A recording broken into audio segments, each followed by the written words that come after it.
चलिए नमस्कार। तो पिछले वीडियो में हमने संघ एवं उसके राज्य क्षेत्र का जो टॉपिक था वो कवर किया था, अनुच्छेद 1 से लेकर के 4 तक उसको डिटेल में हमने देखा था। आज हम लोग देखेंगे राज्यों का पुनर्गठन यानी कि रीऑर्गेनाइजेशन ऑफ स्टेट। देखो, जब भारत आज़ाद हुआ तो उसमें फिर देसी रियासतें थी बहुत सारी, उसका एकीकरण हुआ। उसके बाद भाषा के आधार पर कुछ विवाद उत्पन्न होते हैं, उससे संबंधित कई सारी समितियाँ बनती है, आयोग बनते हैं, ठीक है, ये सारी चीज़ें होती है। फिर जो है वो अभी जैसे भारत में टोटल 28 राज्य हैं, तो इन 28 राज्यों का निर्माण किस तरह से हुआ, उसकी पूरी क्रोनोलॉजी क्या थी, हर चीज़ को जो भी एग्जाम के हिसाब से इम्पोर्टेंट है उसको हम लोग यहाँ पे डिटेल में कवर करने वाले हैं। तो काफ़ी अच्छा वीडियो होने वाला है, आप इसका फ़ायदा लें। तो देखिए 1947 में जब भारत आज़ाद होता है तो उस समय भारत की सीमा के भीतर टोटल 552 देसी रियासतें होती है। देखो, जब भारत आज़ाद हुआ तो अंग्रेज़ों ने क्या किया कि इसका जो क्षेत्र था उसको 2 हिस्से में बांटा, ठीक है, एक बना भारत और एक बना पाकिस्तान। तो ये जो ब्रिटिश प्रांत थे उस समय, ब्रिटिश प्रांतों को तो बांट दिया अंग्रेज़ों ने, जो उनके सीधे उनके अंडर में था वो जो क्षेत्र। लेकिन जो देसी रियासतें थी, देसी रियासतें वो क्षेत्र थे जिसमें राजाओं का शासन था और अंग्रेज़ों के द्वारा वो संरक्षित थे, वो सीधे तौर पर ब्रिटिश भारत का हिस्सा नहीं थे। तो इनको अंग्रेज़ों ने छूट दी कि आप स्वतंत्र हैं, या तो आप भारत के साथ शामिल हो जाएं, या तो आप पाकिस्तान के साथ शामिल हो जाएं, या तो दोनों के साथ शामिल ना होकर के आप खुद अपना एक अलग जो है वो देश बना सकते हैं, आप स्वतंत्र रह सकते हैं, ठीक है। ये पूरी तरह से आपकी इच्छा पर निर्भर है। तो देसी रियासतों ने फिर अपना फैसला लिया अपने हिसाब से, ठीक है। तो उस समय जो 552 रियासतें थी उनमें से 549 थे वो भारत में शामिल हो गए। लेकिन ये जो 3 रियासतें थी, कौन कौन, जूनागढ़, हैदराबाद और कश्मीर, ये भारत की सीमा के भीतर थी, उसके बावजूद भारत में जो है वो शामिल नहीं हुई थी। तो जूनागढ़ वर्तमान में गुजरात में पड़ता है, तो यहाँ का जो शासक था वो पाकिस्तान के साथ बेसिकली जाना चाहता था। लेकिन क्या था कि आबादी जो यहाँ पे थी वो हिंदू आबादी थी, हिंदू मेजोरिटी ये राज्य था, लेकिन शासक जो थे इसके मुस्लिम थे। तो इसके कारण क्या हुआ कि जो सरदार वल्लभ भाई पटेल वगैरह थे, उन्होंने उस समय यहाँ पे क्या किया कि जनमत संग्रह यहाँ पे करवाया गया। लोगों को बोला गया कि आप खुद चुनें कि आप किस तरफ जाना चाहते हैं, भारत में रहेंगे, पाकिस्तान में रहेंगे, या फिर खुद अपना एक स्वतंत्र राष्ट्र रहेंगे। तो यहाँ के लोगों ने जनमत संग्रह में भारत को चुना और उसके बाद जो है यहाँ के शासक जो है वो पाकिस्तान चले जाते हैं और उसके बाद ये जूनागढ़ जो है रियासत होती है वो भारत में शामिल हो जाती है। उसी तरीके से हैदराबाद जो रियासत थी वो भी जो है वो नहीं शामिल होना चाहती थी भारत में। तो यहाँ पे हैदराबाद पे पुलिस कार्रवाई, मिलिट्री कार्रवाई कर करके जो है वो हैदराबाद को भारत में जो है वो मिलाया जाता है। और कश्मीर में जो है वो विलय पत्र के माध्यम से भारत में मिलाया जाएगा। देखो, कश्मीर में थोड़ा सा मामला अलग होता है। कश्मीर ये किसी के साथ जाना नहीं चाहता उस वक्त, ना तो पाकिस्तान के साथ ना तो भारत के साथ। और इसके जो राजा होते हैं वो होते हैं हरि सिंह। तो हरि सिंह बोलते हैं कि हम किसी के साथ नहीं जाएंगे। लेकिन उसके बाद क्या होता है 1948 या 1950, मैं सीधा डेट क्लियर नहीं हूँ, बट होता क्या है कि कश्मीर पे आक्रमण कर देता है कौन, पाकिस्तान, ठीक है। तो जब आक्रमण होता है तो कश्मीर के राजा जो है वो भारत से मदद मांगते हैं, हरि सिंह जो होते हैं, कि आप हमारी मदद करो। भारत बोलता है कि आप पहले ये वादा करो कि आप हमारे साथ आओगे, ठीक है। तो हरि सिंह बोलते हैं कि आप मदद करो हमारी, हम भारत के साथ जो है वो उसके हिस्से में शामिल हो जाएंगे। तो यहाँ पे भारत जो है अपनी सेना भेजती है और उसके बाद हरि सिंह जो होते हैं वो विलय पत्र पे यानी कि इंस्ट्रूमेंट ऑफ एनेक्सेशन पे साइन करते हैं और ये भारत का हिस्सा बन जाता है। तो इस तरह से टोटल जो 552 रियासतें होती है वो भारत का हिस्सा बनती है। इसमें काफ़ी सबसे जो इम्पोर्टेंट रोल होता है वो होता है सरदार वल्लभ भाई पटेल का, ठीक है। तो इतना ही जानने की ज़रूरत है यहाँ पे, इससे ज़्यादा आपको जानने की ज़रूरत है नहीं। तो अब देखो, ये 26 जनवरी 1950 को हमारा जब संविधान पूरी तरह से लागू होगा, तैयार होगा, ठीक है। तो उस समय जो भारतीय राज्य होते हैं वो होते हैं 4 कैटेगरी में, उसमें डिवाइड होते हैं, 4 भागों में वर्गीकृत उनको किया जाता है, ठीक है। आज तो आप देखते हो कि सीधे 28 राज्य और 8 केंद्र शासित प्रदेश है, बट उस समय ऐसा नहीं था। तो 1950 में क्या होता है कि देखो, राज्यों को भाग क, भाग ख, भाग ग और भाग घ, ये 4 राज्य ABCD, ये 4 कैटेगरी में बांटा जाता है अंग्रेजी में बोले तो, ठीक है। तो इस तरह से होता है। देखो, इसमें जो भाग क में वो वे राज्य होते हैं जो ब्रिटिश प्रांत वाले राज्य थे, जो गवर्नर के द्वारा शासित थे, वो राज्यों को भाग क में रखा जाता है और इनका जो शासन है वो निर्वाचित गवर्नर के द्वारा होता है।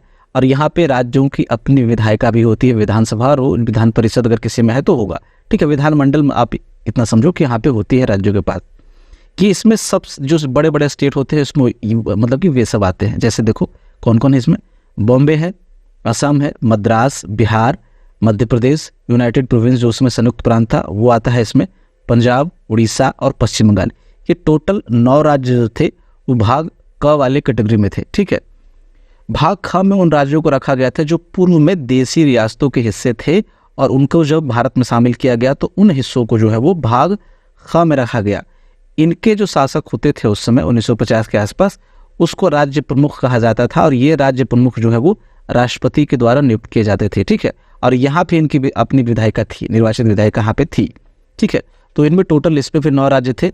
इसमें देखो आप कौन कौन थे। पेप्सू था, Punjab east Patiala state union, इसको फुल फॉर्म अगर इसको बोले तो पंजाब और पटियाला स्टेट, इसको आप समझो। हैदराबाद था, यहाँ पे सब देखो देसी रियासतें ही है। जम्मू कश्मीर था, त्रावणकोर और कोचीन, मध्य भारत था, मैसूर था, राजस्थान था, सौराष्ट्र था, और विंध्य प्रदेश एक। ये जो 9 राज्य थे उनको रखा गया भाग ख में, या फिर कह सकते हैं पार्ट बी में। ठीक है, भाग ग में जो है वो टोटल 10 राज्य थे। इनमें से वे राज्य थे यहाँ पे जो पहले मुख्य आयुक्त होते थे, चीफ कमिश्नर, ठीक है, उसके द्वारा जो शासित प्रांत थे उसको इसमें रखा गया, और कुछ देसी रियासतों को भी इसमें रखा गया था। ठीक है, तो इसमें दोनों चीजें थी, मुख्य आयुक्त वाले प्रांत वो भी थे और कुछ देसी रियासतें वो भी थे, इसमें पिछले स्टेट वाले भी हिस्से थे इसमें। इसको जो है मुख्य आयुक्त के द्वारा प्रशासित किया जाता था, और इसकी भी नियुक्ति जो है वो चीफ कमिश्नर की जो नियुक्ति होती थी वो राष्ट्रपति के द्वारा ही की जाती थी। इसमें देखो 10 राज्य थे, कौन कौन। अजमेर था, भोपाल था, बिलासपुर था, कुर्ग, दिल्ली, हिमाचल प्रदेश, कच्छ, मणिपुर, त्रिपुरा और कूच बिहार। ठीक है, जो बंगाल में कूच बिहार पड़ता है, वे सब जो है ये भाग ग में थे। और भाग घ में कुल एक ही राज्य था, अंडमान और निकोबार, और इसको जो है उपराज्यपाल के द्वारा शासित किया जाता था, लेफ्टिनेंट गवर्नर। और ये जो लेफ्टिनेंट गवर्नर यानी कि उपराज्यपाल था, ये केंद्र सरकार के द्वारा अपॉइंट होता था, नियुक्त होता था। तो ये टोटल जो थे, ये भाग क ख ग घ मिला करके टोटल 29 राज्य थे। इस चीज को आपको ध्यान में रखना है, कभी पूछ दे कहीं पे फैक्चुअल क्वेश्चन अगर आए तो उसके लिए आपको तैयार रहना है। अब इसका क्या होगा कि ये जो क्लासिफिकेशन है बाद में खत्म कर दिया जाएगा, कैसे होगा उसको हम लोग पढ़ेंगे। ठीक, बट आपको इतना ध्यान में रखना है कि 1950 के आसपास सिनेरियो ये था।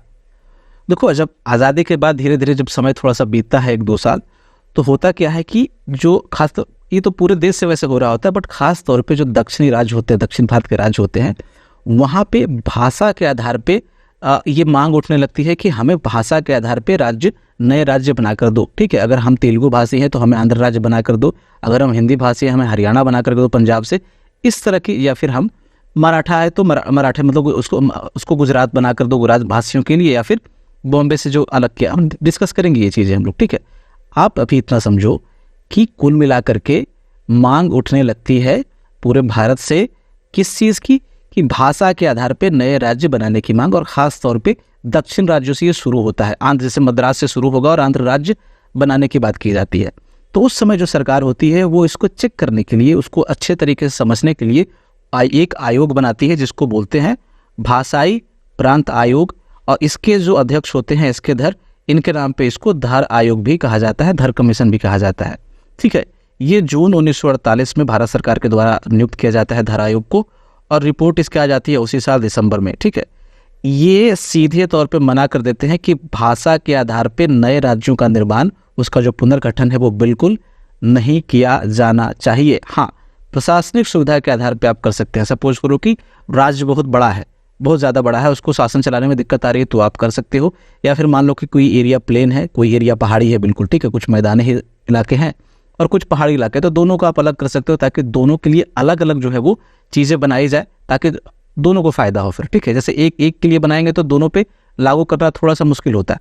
तो आप कहने का मतलब ये है कि प्रशासनिक सुविधा के आधार पर आप राज्यों का पुनर्गठन या फिर नए राज्य का निर्माण करो, लेकिन भाषा के आधार पर नहीं करो। अब जब इन लोगों को थोड़ा सा जो खास करके जो मद्रास राज्य में तो तेलुगु भाषी लोग थे, उन लोगों को लगता है कि यार ये तो जब कमीशन बनाने की बात होती है तो थोड़ा वो लोग को लगता है कि चलो सरकार हमारे लिए कुछ कर रही है, बट जब ये सीधे तौर पर नकार दिया जाएगा तो इनमें असंतोष बढ़ता है, ये विरोध करने लगते हैं इस चीज़ का। तब सरकार क्या करेगी कि वो बोले कि हम खुद जांच करेंगे। कांग्रेस, उस समय कांग्रेस की सरकार होती है, ये खुद जांच करने की जो है वो पहल करती है, और फिर एक नया जो है वो भाषाई प्रांत समिति का गठन होगा, और इसको जेवीपी समिति भी कहा जाता है। क्यों? क्योंकि इसमें 3 लोग थे। देखो, जवाहरलाल नेहरू, इस समिति में 3 लोग थे, जवाहरलाल नेहरू, वल्लभ भाई पटेल और पट्टाभी सीतारामैया। तो इनके नाम के पहले पहले अक्षर को उठा करके JVP, जवाहरलाल नेहरू वल्लभ भाई पटेल और पट्टाभी सिद्धरमैया के नाम पे JVP समिति भी इसको कहा जाता है। और ये दिसंबर 1948 जिस समय धारा आयोग की रिपोर्ट आती है सॉरी, उसी समय इसकी रचना की जाती है कांग्रेस के द्वारा। और ये अपनी रिपोर्ट जो है वो अप्रैल 1949 में ये प्रस्तुत करेगी। ये भी क्या करती है कि ये भी सीधे तौर पे मना कर देती है कि भाषा के आधार पर नए राज्यों का निर्माण नहीं किया जा सकता, है ना। हाँ, ये जो चीज़ें देखो कि भाषा के आधार पे आप करोगे तो कितनी सारी भाषाएं हैं भारत में, कैसे करोगे आप, फिर बहुत सारे राज्य आपको बनाने पड़ेंगे। जब ये भी लोग मतलब ये भी जब समिति मना कर देती है तो ये जो तेलुगु क्षेत्र में जो लोग मांग कर रहे होते हैं वहाँ पे आंदोलन बहुत तीव्र हो जाएगा। ये बिल्कुल वहाँ पे फट पड़ेंगे लोग कि यार ये तो सरकार ने मना कर दिया, ठीक है। और यहाँ पे ये लोग बोलते हैं कि हमें तो दो ही दो, एक अलग राज्य बना करके, ठीक है। ये आंदोलन हो रहा होता है मद्रास में, ठीक है। मद्रास उसमें बहुत बड़ा एक राज्य होता है और उसमें जो आंध्र प्रदेश तो बाद में बनेगा। मद्रास राज्य में एक जो तेलुगु भाषी वाला हिस्सा होता है वहाँ पे ये हो रहा होता है। यहाँ पे एक तेलुगु नेता होते हैं पुट्टी श्रीरामुलु, गांधीवादी होते हैं बेचारे। ये भूख हड़ताल पे बैठ जाते हैं और बैठे बैठे तो बैठे ही रह गए, उठे ही नहीं। ये मतलब 56 दिनों तक ये बैठे रह गए। सरकार भी ये चीज़ नहीं ध्यान दे पाई, ठीक है। और 56 दिनों के बाद इनकी मृत्यु हो जाती है। और जब इनकी मृत्यु होती है, सरकार को लगा होगा कि बैठे हैं उठ जाएंगे कुछ दिनों में, लेकिन ये भाई गांधीवादी आदमी कैसे उठ जाएंगे। तो इनकी मृत्यु हो जाती है अल्टीमेटली 56 दिनों के भूख हड़ताल के बाद। और इसके बाद यहाँ पे लोग बिल्कुल उबाल एकदम यहाँ पे आ जाता है और बहुत तीव्र आंदोलन होता है यहाँ पे, ठीक है।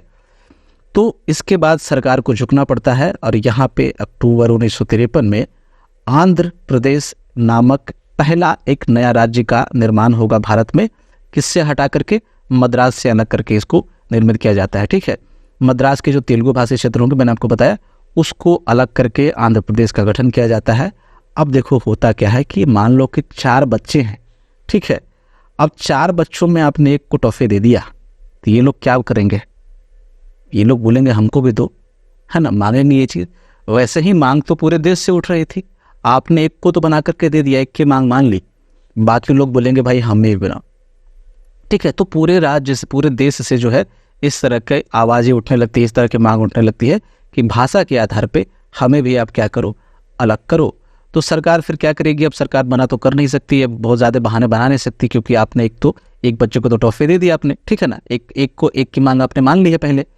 तो इसके कारण सरकार क्या करती है, दिसंबर 1953 में राज्य पुनर्गठन आयोग, या फिर इसको अंग्रेजी में कहेंगे स्टेट रीऑर्गेनाइजेशन कमीशन का गठन करती है फजल अली की अध्यक्षता में। और इनके नाम पे इसको फजल अली आयोग भी इस आयोग को कहा जाता है, ठीक है। तो राज्य पुनर्गठन आयोग या फिर फजल अली आयोग, ठीक है, इसकी जो निर्माण होगा वो दिसंबर 1953 में होता है। रिपोर्ट 1955 में ये आयोग देता है और इसमें सिफारिश के बाद कहा जाता है देखो अब भाषा थोड़ी सी बदल जाएगी। अब बोला जाता है कि राज्यों के पुनर्गठन में, या फिर राज्यों के पुनर्गठन का मतलब होता है नए राज्यों का निर्माण या फिर उसकी सीमा में परिवर्तन, ठीक है। तो नए राज्यों के निर्माण में भाषा जो है एक आधार में मुख्य आधार हो सकता है, ठीक है। अब यहाँ पे टोन थोड़ा चेंज हो गया है, लेकिन ये एक चीज और भी कहते हैं कि एक भाषा एक राज्य वाला जो सिद्धांत है ना वो नहीं चलेगा, क्योंकि कितना राज्य बनाएंगे, इतनी सारी भाषाएं हैं भारत में, ठीक है। तो ये सिद्धांत ये नकार देते हैं कि एक भाषा एक राज्य नहीं होगा, लेकिन हाँ कंसीडर किया जाना चाहिए जब एक नया राज्य बनाया जाए तो भाषा को एक मुख्य तत्व के रूप में देखा जा सकता है, एक आधार के रूप में देखा जा सकता है। इसके साथ ही इन्होंने सिफारिश दी कि संविधान में ये जो 4 वाला वर्गीकरण है ना, ख ख ग घ वाला, भाग क भाग ख भाग घ, ठीक है, ये वाला, इसको क्या करो आप हटा दो, प्लेन आपको क्या करो राज्य और केंद्र शासित प्रदेश बनाओ। इन्होंने बताया कि आप टोटल 16 राज्य इसको पुनर्गठित करके बनाओ और 3 केंद्र शासित प्रदेश जो है उसको बना दो, ठीक है। तो इन्होंने इसको खत्म करने की बात की और ये 16 और 3 की बात की करते हैं ये। अब क्या होगा, सिफारिश मानेगी सरकार, इनकी मान ली जाती है, थोड़ा बहुत बदलाव के साथ इनकी लगभग पूरी सिफारिश मान ली जाती है। और इसका परिणाम क्या होता है, 1956 में राज्य पुनर्गठन अधिनियम, ठीक है, स्टेट रीऑर्गेनाइजेशन एक्ट जो है वो पारित होता है और 7वां संविधान संशोधन अधिनियम 1956 पारित होगा। इसमें क्या किया जाएगा कि ये जो क ख ग घ वाली जो वर्गीकरण की प्रणाली थी ABCD, उसको खत्म कर दिया जाएगा। राज्यों का फिर से पुनर्गठन होगा, कुछ हिस्से मिला करके इधर वाले उधर, उधर वाले इधर, ऐसे कर करके टोटल ये करके 14 राज्य कुल जो है वो बनाए जाते हैं और 6 जो है वो केंद्र शासित प्रदेश यहाँ पे बनाए जाएंगे, ठीक है। कब, ये प्रभाव में आते हैं 1 नवंबर 1956 से। भारत में वो 4 वाला जो वर्गीकरण था उसको हटा करके कुल 14 राज्य और 6 केंद्र शासित प्रदेश जो है वो प्रभाव में आ जाते हैं। ठीक है, अब देखो थोड़ा सा इसमें आपको ध्यान रखना है कि इसने बोला था कि 16 राज्य आप बनाइए। ठीक है, बना कितना? 14 राज्य, तो थोड़ा सा अलग है। इन्होंने 3 केंद्र शासित प्रदेश बनाने की बात कही थी, बना कितना? 6 केंद्र शासित प्रदेश। ठीक है, तो इस चीज को आपको ध्यान में रखना है कि धार कमीशन का जो रिकमेंडेशन था, जो सिफारिश थी, और जो एक्चुअल में जो हुआ उसमें थोड़ा सा डिफरेंस था। ठीक है, इस चीज को आपको ध्यान में रखना है। फैक्चुअल क्वेश्चन कभी भी पूछा जा सकता है किसी एग्जाम में, तो आप इसके लिए तैयार रहेंगे तो बेटर रहेगा। अब है 1956 के बाद। देखो अब यहाँ पे अब धीरे धीरे स्टेट, जाहिर सी बात है 14 राज्य भी हुआ, तो अभी राज्य कितने हैं टोटल? 28 हैं। 29 हो गया था बट एक को हटा दिया गया जम्मू कश्मीर को, तो वो 28 हो गया। तो ये एक एक करके इसकी क्रोनोलॉजी को समझेंगे, कब बना, कैसे बना, क्या परिस्थितियां थी। ठीक है, तो 14 हुआ, अब 15वां होगा अगला बनेगा तो 15वां राज्य बनता है कौन? गुजरात। गुजरात 1960 में होता क्या है कि ये बॉम्बे नामक एक राज्य होता है जो समूह क का राज्य होता है उसमें पहले। ठीक है, तो वो बहुत बड़ा राज्य होता है। यहाँ पे एक तरफ आपके मराठा लोग रहते हैं, मतलब मराठी भाषी लोग, मराठा नहीं, मराठा तो एक समुदाय हो गया, तो मराठी भाषी एक रहते हैं और एक तरफ है गुजराती बोलने वाले लोग। तो इससे, इस बॉम्बे प्रोविंस से गुजराती बोलने वाले लोगों को हटा करके नया जो है वो गुजरात राज्य बनाया जाता है, और शेष जो बन गया उसका नाम बदल करके महाराष्ट्र कर दिया गया। ये यहाँ पे मराठी भाषी लोग हैं। ठीक है, तो 1960 में 15वां राज्य गुजरात बना। अब होगा 16वां राज्य कौन बनता है? तो 16वां राज्य बनता है नागालैंड। यहाँ पे देखो जो असम का जो पूर्वी हिस्सा है और अरुणाचल के नीचे वाला हिस्सा, ठीक है, वहाँ पे, तो वहाँ पे जो नगा पहाड़ियाँ होती है, जब आप मैप देखोगे तो अरुणाचल के जस्ट नीचे ही आता है, तो नगा पहाड़ियाँ होती है, और इस क्षेत्र में जो है वो नगा आंदोलन चल रहा होता है। तो यहाँ पे इनकी डिमांड होती है कि हमें एक नगा राज्य जो है वो आप बना कर दो। तो 1963 में सरकार इनकी मांग को मान लेती है, और 16वां राज्य नगा पहाड़ियों वाले जो क्षेत्र होते हैं उसको मिला करके, और जो असम का त्वेनसांग एरिया होता है उसको मिला करके एक नए राज्य की रचना की जाती है, नागालैंड की 16वां राज्य, सॉरी। फिर 17वां राज्य बनेगा आपका 1966 में हरियाणा के रूप में। ये कहाँ से अलग होगा? ये अलग होगा आपका पंजाब से। तो होता क्या है कि एक अकाली नेता होते हैं यहाँ पे तारा सिंह। ठीक है, तो ये अपना वो सिख राज वगैरह की जो भी है वो डिमांड कर रहे होते हैं, उस पर आपको ज़्यादा जानने की ज़रूरत नहीं है। आप ये जानो कि जो मांग वांग पहले चल रही होती है उसको चेक करने के लिए एक बनता है आयोग, शाह आयोग 1966 में। ठीक है, इसकी सिफारिश पे, इस शाह आयोग की सिफारिश पे पंजाब का जो है वो पुनर्गठन होता है, और इसमें से हरियाणा हिंदी भाषी जो लोग होते हैं उसको बांट करके, उसको हटा करके एक नया राज्य 17वां राज्य हरियाणा जो है वो बना दिया जाएगा। फिर इसी से हटा करके चंडीगढ़ को एक यूनियन टेरिटरी बनाया जाएगा, केंद्र शासित प्रदेश, और जो पहाड़ी क्षेत्र होते हैं पंजाब के, ठीक है, उसको हटा करके, उससे अलग करके एक हिमाचल प्रदेश नाम का नया केंद्र शासित प्रदेश बनेगा। अभी राज्य नहीं बना है, ये ध्यान रखिएगा इस चीज को। ठीक है, यूनियन टेरिटरी इसको हिमाचल प्रदेश को बनाया जाता है, और पंजाब भाषी के लिए पंजाब वैसे ही रहने दिया जाता है। ठीक है, तो इससे लगभग 4 स्टेट हो गए ना, एक तो हरियाणा, पंजाब खुद, चंडीगढ़ और हिमाचल प्रदेश। तो ये 17वां राज्य बना आपका हरियाणा, कब? 1966 में। अब ये जो पहाड़ी क्षेत्र हिमाचल था जिसको केंद्र शासित प्रदेश बनाया था सरकार ने, इसको 1971 में जो है वो 18वां राज्य यानी पूर्ण राज्य का दर्जा दे दिया जाता है, और इस तरह से हिमाचल प्रदेश जो होता है वो भारत का 18वां राज्य जो है वो बनता है। ठीक है, तो कहाँ से निकला था हिमाचल प्रदेश? ध्यान रखिएगा, पंजाब से 1971 में बना। उसके बाद 18 हो गए, 19, 20 और 21 ये बनता है 1972 में। उसके 1 साल के बाद मणिपुर होता है आपका 19वां, त्रिपुरा होता है आपका 20वां, और मेघालय होता है आपका 21वां। ठीक है, ज़्यादा इसमें डिटेल नहीं है। वो मेघालय जैसे आप देखेंगे कि असम का एक उपराज्य होता है, उतना समझने की जरूरत नहीं है, एग्जाम के लिए जितना इंपॉर्टेंट है उतना ही जानिए आप। ठीक है, फिर होता है जो 22वां राज्य है वो सिक्किम। देखो सिक्किम क्या है ना, भारत का हिस्सा नहीं था पहले, तो यहाँ पे चोग्याल राजा होते हैं, चोग्याल राजाओं का शासन होता है। और 1947 के बाद जब भारत आज़ाद हो गया, अंग्रेजों ने सौंप दिया सिक्किम को अलग से, तो भारत को नहीं सौंपा था, तो भारत क्या करता है कि सिक्किम को सुरक्षा देता रहता है। ठीक है, सिक्किम प्रोटेक्टेड होता है भारत से। ठीक है, सेना वगैरह, ये जब भी भारत ने प्रॉमिस किया होता है कि हम तुम्हारी सुरक्षा वगैरह देखेंगे, तो धीरे धीरे सिक्किम जो है 1975 में अपनी इच्छा जताता है कि शामिल हो जाएं क्या आपके यहाँ। ठीक है, तो भारत कहता है आ जाओ, इंदिरा गांधी की सरकार होती है उस वक्त। तो सिक्किम में क्या होता है कि वो कहा जाता है कि लोगों से पूछ लिया जाए एक बार। तो 1975 में यहाँ पे सिक्किम में जनमत संग्रह होता है, और जनमत संग्रह जब होगा तो भारत के पक्ष में यहाँ पे मत पड़ता है, लोग जो है भारत के पक्ष में शामिल होने के लिए भारत में यहाँ पे मत देते हैं। और यहाँ पे चोग्याल जो राजा होते हैं उनके शासन को समाप्त करके यहाँ पे 36वां संविधान संशोधन 1975 यहाँ पे पारित किया जाता है और सिक्किम को भारतीय संघ का हिस्सा बना दिया जाता है और इसको पूर्ण राज्य का दर्जा भी दे दिया जाएगा। तो इस तरह 1975 में सिक्किम जो है भारत का 22वां जो है वो राज्य बन जाता है। फिर 23वां, 24वां और 25वां ये बनता है आपका 1987 में। 3 राज्य लगातार बनेंगे। 23वां होगा आपका मिजोरम, 24वां होगा आपका अरुणाचल प्रदेश और 25वां होगा आपका गोवा। गोवा को थोड़ा सा देख लेते हैं। देखो ये गोवा, दमन और दीव ये यहाँ पे पुर्तगालियों का शासन होता है और ये जा नहीं होते हैं, मतलब इनका कब्जा होता है वहाँ पे। तो 1961 में भारत सरकार क्या करती है, जैसे हैदराबाद को पुलिसिया कार्रवाई के माध्यम से उसको अधिग्रहण किया था, वैसे ही यहाँ पे भी कुछ करती है और 1961 में यहाँ पे कार्रवाई की जाती है, यहाँ पे आक्रमण किया जाता है और इसको गोवा और दमन दीव का जो क्षेत्र होता है उसको भारत में मिला लिया जाता है, अधिग्रहण किया जाता है। उसके बाद पास किया जाता है 12वां संविधान संशोधन 1962 में, ठीक है। और इन तीनों क्षेत्रों को एक केंद्र शासित प्रदेश का दर्जा दे दिया जाता है, ठीक है। एक केंद्र शासित प्रदेश के रूप में इसको स्थापित कर दिया जाता है।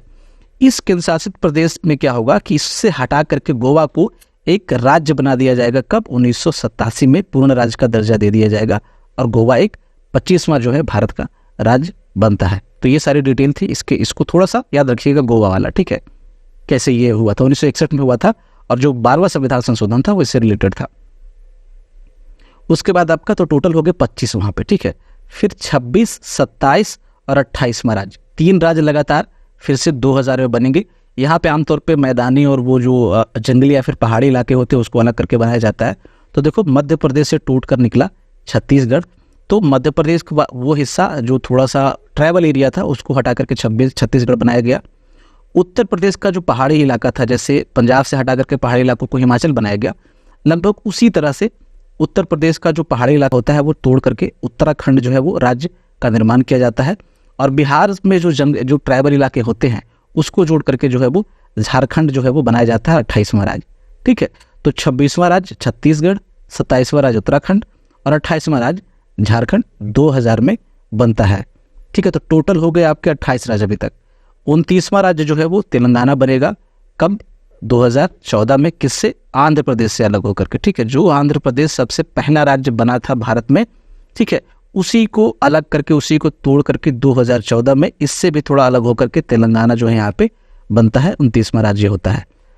तो वर्तमान में देखो 28 राज्य हैं। एक राज्य कहाँ गया? तो एक राज्य जम्मू कश्मीर है उसको तोड़ करके राज्य का जो दर्जा है वो हटा दिया जाता है। देखो 2019 में क्या होता है कि अनुच्छेद जो 370 था जो जम्मू कश्मीर को एक विशेष दर्जा देता था उसको समाप्त कर दिया जाता है और जम्मू एंड कश्मीर राज्य पुनर्गठन अधिनियम 2019 जो है वो पारित किया जाता है और राज्य का जो है वो विघटन कर दिया जाएगा और 2 नए केंद्र शासित प्रदेशों का निर्माण किया जाता है, जम्मू एंड कश्मीर और लद्दाख। ये दोनों केंद्र शासित प्रदेश हैं और 31 अक्टूबर 2019 से ये प्रभाव में आते हैं। तो जो 29 राज्य था उससे घट करके एक राज्य कम हो गया तो 28 हुआ और जितने भी केंद्र शासित प्रदेश है उसमें से 2 और बढ़ गए। तो वर्तमान में अगर आपसे पूछे कि कितने राज्य और कितने केंद्र शासित प्रदेश हैं भारत में, तो टोटल हमारे यहाँ 28 राज्य हैं फिलहाल और 8 केंद्र शासित प्रदेश हैं। थोड़ा सा देख लो केंद्र शासित प्रदेश सभी, क्योंकि थोड़ा सा इसमें परिवर्तन हुआ था हाल फिलहाल, जैसे दादर नगर हवेली में हुआ है और लद्दाख और JNK में तो हुआ ही है। तो 8 कौन कौन से हैं? पहला है आपका अंडमान निकोबार, दूसरा है चंडीगढ़, तीसरा है आपका दादर एवं नगर हवेली तथा दमन दीव, इसको एक में ही मिला दिया गया है, ठीक है, एक नाम कर दिया गया है। दिल्ली है चौथा, लक्षद्वीप है, पुडुचेरी है, जम्मू कश्मीर है और लद्दाख है। ये टोटल जो है 8 केंद्र शासित प्रदेश भारत में हैं। तो ये था आज का लेक्चर। आई होप आपको समझ में आया होगा, अच्छा लगा होगा। तो इस वीडियो को देखने के लिए आपका बहुत बहुत शुक्रिया, धन्यवाद।